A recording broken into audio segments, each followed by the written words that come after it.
안녕하세요. 여기는 미스터리 수사국입니다. 오늘은 미국 역사상 가장 유명한 범죄 커플에 대해 얘기해 보겠습니다.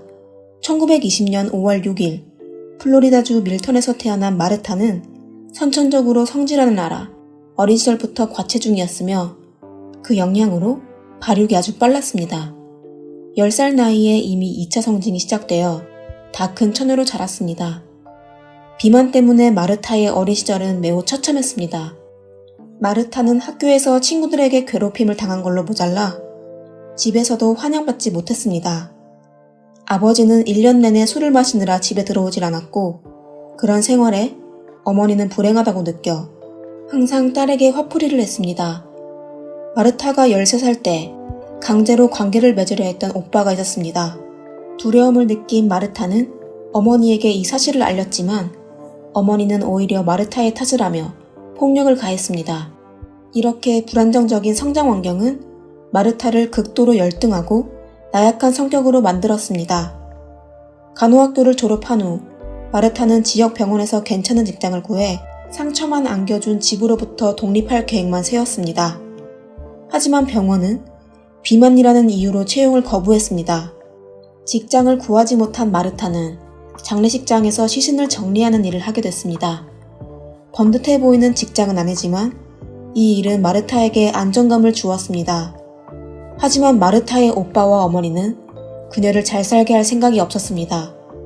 오빠는 아버지의 술주정을 보고 배워 늘 마르타를 찾아와 돈을 뜯어가고 돈을 주지 않으면 끊임없이 욕설을 퍼부었습니다. 어머니 또한 그랬습니다. 돈을 주지 않으면 듣기 싫은 말로 딸에게 마구 욕설을 퍼부어댔습니다. 1942년 그녀는 마침내 어머니와 오빠의 통제에서 벗어나 캘리포니아로 도망쳤습니다. 캘리포니아에 있는 군사병원에서 드디어 간호사 일을 찾았습니다. 낮에는 군사병원에서 일을 하고 밤에는 병사들이 즐겨 찾는 술집에 들러 술을 마시곤 했습니다. 마르타에게는 이 모든 것이 새로운 경험이었습니다. 병사들은 긴장을 풀고 새로운 자극을 받기 위해 이곳에 왔는데 당시 그들은 단순한 마르타에게서 재미와 신선한 매력을 느껴 끊임없이 그녀를 유혹했습니다. 남자들에게서 잘 보일 거라고 상상도 못했던 마르타는 점점 자유로운 연애 생활에 빠져들었고 동시에 몇몇 군인들과 연인 관계를 유지했습니다. 그러나 이러한 대가는 엄청났습니다. 마르타는 준비되지 않은 임신을 하게 된 거죠. 하지만 예상대로 아이의 아버지는 책임을 지고 싶지 않아 했고 어쩔 수 없이 마르타는 배가 부른 채 플로리다의 본가로 돌아왔습니다. 돌아온 마르타는 어머니의 질문 공세와 이웃들의 관심에 대충 결혼했다고 둘러대며 남편은 사실 병사인데 해외 주둔군에 파견됐다고 거짓말을 했습니다. 심지어 그녀는 자신에게 거짓 정보를 보내기도 했습니다. 남편이 태평양 전쟁에서 희생되어 불쌍한 과부가 되었다고 말이죠. 그녀가 지어낸 이야기는 모든 사람을 속였고 그 결과로 지역 신문에까지 실렸습니다. 마르타는 딸을 낳자마자 얼마 지나지 않아 다시 임신했습니다. 이번 아이 아빠는 택시 운전기사였습니다. 이 운전기사는 지난 군인과 다르게 곧 마르타와 결혼했지만 반년도 채 지나지 않아 마르타와 아들을 두고 떠났습니다. 그렇게 어린 두 아이를 혼자 키워야 하는 스트레스로 인해 그녀는 삶에 대한 절망감이 커졌습니다. 그래서 그녀는 현실을 도피하고 로맨스 소설과 영화에 빠져들기 시작했습니다.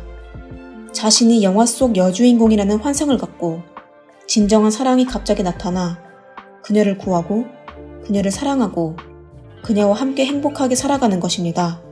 하지만 그녀 곁에는 잠에서 깰 때마다 울어대는 아기와 차가운 벽만 있을 뿐입니다.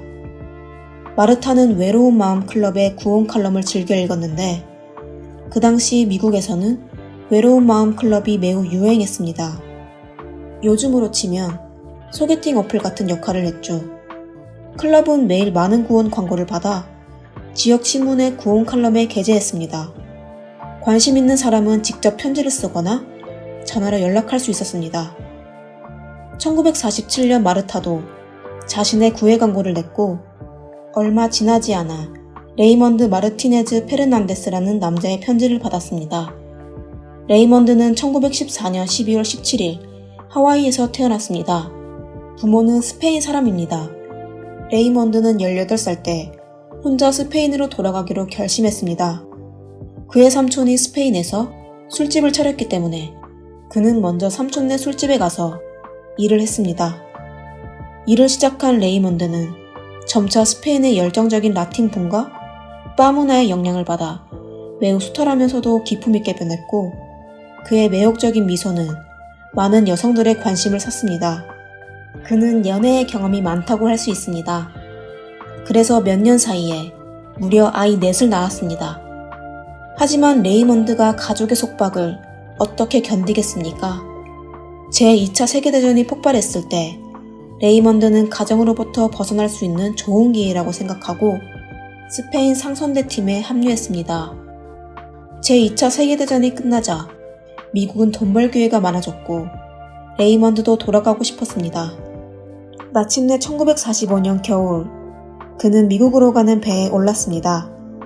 그런데 배의 철근 하나가 그의 머리에 박혀서 두개골이 파열되는 사고를 겪게 됩니다. 안타깝게도 그는 사고로 인해 전두엽이 손상되었습니다. 뇌 전두엽은 각종 인지행동, 개성표현, 감정조절, 논리적 판단 등의 복잡한 기능을 담당하고 있습니다. 레이먼드는 뇌의 전두엽이 손상되어 성격이 아주 이상해졌습니다. 사고 전 낙관적이던 레이먼드는 사고 후 요양기간 때부터 말을 아끼고 심지어 걸핏하면 물건을 던지고 사람을 때리는 등 감정 조절이 잘 안되는 경우가 많았습니다. 요양병원에서 나온 그는 물건을 훔쳐서 감옥에 들어갔습니다. 감옥에서 그는 무독교와 흑마법을 접하게 되는데 흑마법은 우리가 흔히 아는 조술이며 저주를 통해 사람을 해치는 것입니다. 레이먼드는 무독교에 들어갔고 독실한 신봉자였는데 그는 여자들이 그에게 푹 빠지는 이유가 흑마법이 그에게 준 힘과 매력 때문이라고 믿었습니다. 1년 후 레이먼드는 출소했고 이때부터 그의 죄 많은 인생이 시작됩니다. 출소 후 레이먼드는 돈이 없어 뉴욕 브루클린의 누나 집에서 잠시 머물게 됐습니다. 누나는 몇 년 동안 그를 본 적이 없습니다. 누나는 그렇게 잘 나갔던 동생이 하루 종일 방 안에 틀어박혀 있는 희귀코모리가 된 것을 믿을 수가 없었습니다. 레이먼드도 외로운 마음 클럽에 가입했지만 사실 그의 목적은 클럽에서 친구를 사귀는 것이 아니라 돈을 뜯어내는 것이었습니다. 레이먼드는 광고를 낸 독신 여성에게 매일 필사적으로 편지를 씁니다. 스페인에서 갈고 닦은 연애 기술 덕분에 많은 싱글 여성과 금방 사귀게 되었습니다.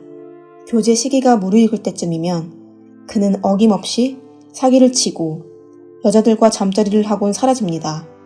이런 수법으로 레이먼드는 금세 많은 돈을 줄 수 있었습니다. 누나의 집에서 나와 뉴욕의 한 작은 아파트에서 혼자 살았습니다. 이때 마르타의 친구 모집 광고가 그의 관심을 끌었습니다. 마르타는 레이먼드에게 좋은 사기 대상이었습니다. 마르타는 광고에서 이미 몸무게가 90kg가 넘고 아이도 2명이나 있다는 사실을 고백하고 자신의 사진까지 붙였습니다. 레이먼드는 열정적으로 편지를 쓰기 시작했고 편지를 받은 마리타는 매우 기뻐하며 곧바로 답장을 했습니다. 그렇게 두 사람은 편지를 통해 빠르게 친해졌습니다. 레이먼드의 애정어린 말투와 자상한 편지 내용으로 마르타는 자신을 영화 속 여주인공으로 상상하게 되었습니다. 마르타는 레이먼드를 자신의 고향으로 초대했고 어쩐 일인지 레이먼드는 정말로 갔습니다. 마르타는 플로리다에 있고 레이먼드는 뉴욕에 있었기 때문에 레이먼드가 마르타를 보러 가려면 미국 북부에서 최남부까지 횡단해야 합니다. 아마도 레이먼드의 성의가 마르타의 마음을 움직이게 했고 레이먼드는 그녀의 진정한 사랑임을 더욱 확인시켜 주었습니다. 마르타는 사람들을 만날 때마다 레이먼드를 결혼할 사람이라고 소개시켜 주었습니다. 마르타네 집에서 며칠을 보낸 후 레이먼드는 뉴욕으로 돌아왔습니다. 그는 이 뚱뚱한 여자에게 털만한 재산이 아무것도 없다는 것을 똑똑히 보았기 때문에 금방 마르타를 잊고 클럽에 있는 다른 여자들을 찾았습니다. 레이먼드가 떠난 후 마르타는 계속해서 편지를 보냈지만 답장이 없었습니다. 그래서 그녀는 모든 것을 버리고 뉴욕으로 떠나기로 결심했습니다.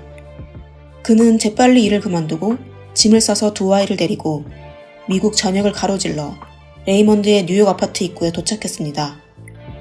레이먼드에게 마르타는 당연히 골치 아픈 무거운 짐입니다.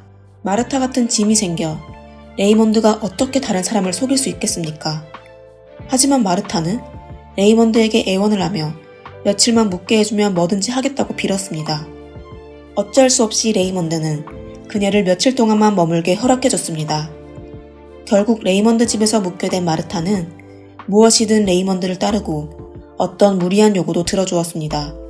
이에 레이먼드는 정복감을 찾았고 그 느낌에 점점 중독되어 갔습니다. 레이먼드는 마르타에게 오래 머물게 해주겠다고 약속했지만 단 하나 조건이 있었습니다. 바로 두 아이를 버려야 한다는 것입니다. 마르타는 그 말을 듣고 곧바로 두 아이를 자선단체에 보냈습니다. 아이를 떠나보낸 후 레이먼드는 마르타에게 자신이 했던 일을 알려주며 커플 사기단이 되자고 제안했습니다. 사랑에 푹 빠진 마르타는 곧바로 승낙했습니다. 레이먼드의 계획은 그가 여전히 싱글 여성을 현혹하고 마르타는 그의 누나 역할을 한다는 것입니다. 집에 누나가 있다는 걸 보면 초대된 여성들의 의심을 떨쳐버릴 수도 있고 통통한 마르타는 너무 착하고 믿음직스러워 보이기까지 합니다. 사기 행각은 레이먼드의 계획대로 순조롭게 흘러갔고 마르타 또한 그에게 신뢰를 받게 되었습니다. 사기 또한 이전보다 훨씬 쉬워졌습니다. 레이먼드와 마르타는 피해자들의 신뢰를 얻은 후 그들 집에 가서 현금, 금품 등을 훔치곤 이내 사라졌습니다. 그런 식으로 그들은 미국의 동부와 중서부를 오가며 활동했습니다. 하지만 시간이 흐르면서 마르타는 점점 자신의 남자가 다른 여자와 함께 있는 것을 참을 수가 없었습니다. 특히 레이먼드가 다른 여자와 관계를 맺었다는 사실을 알곤 마르타는 정신이 나가버렸습니다. 그러던 어느 날 마르타가 이 여자들을 해치자는 제안을 합니다. 레이먼드는 잠시 생각하다가 바로 승낙했습니다.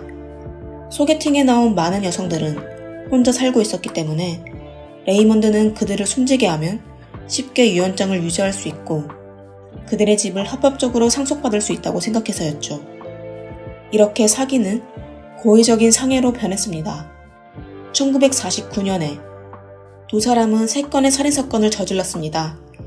66세의 한 여성이 레이먼드와 데이트를 시작했고 뉴욕 롱아일랜드에 있는 그의 아파트로 갔습니다.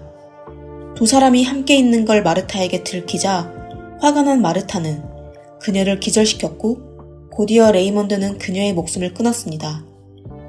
하지만 이 여성이 사라진 뒤 가족들은 레이먼드를 의심했고 당황한 마르타와 레이먼드는 곧바로 도망치기 시작했습니다. 둘은 와이오밍의 한 시골로 향했습니다. 그곳에서 그들은 과부와 2살배기 딸을 만났습니다. 2월 28일 불면증을 앓던 과부에게 레이먼드는 수면제 몇 알을 건넸습니다. 과부가 잠에 들자 레이먼드와 마르타는 그녀의 집에서 돈이 되는 물건들을 챙기기 시작했습니다. 이 모든 것을 과부의 2살배기 딸이 보게 되었고 이내 큰 소리로 울었습니다. 이웃의 의심을 살까봐 두려웠던 마르타는 이 어린 소녀를 다치게 하고 과부가 깨어나 딸을 보고 의심할까 걱정되었던 레이먼드는 과부를 죽였습니다.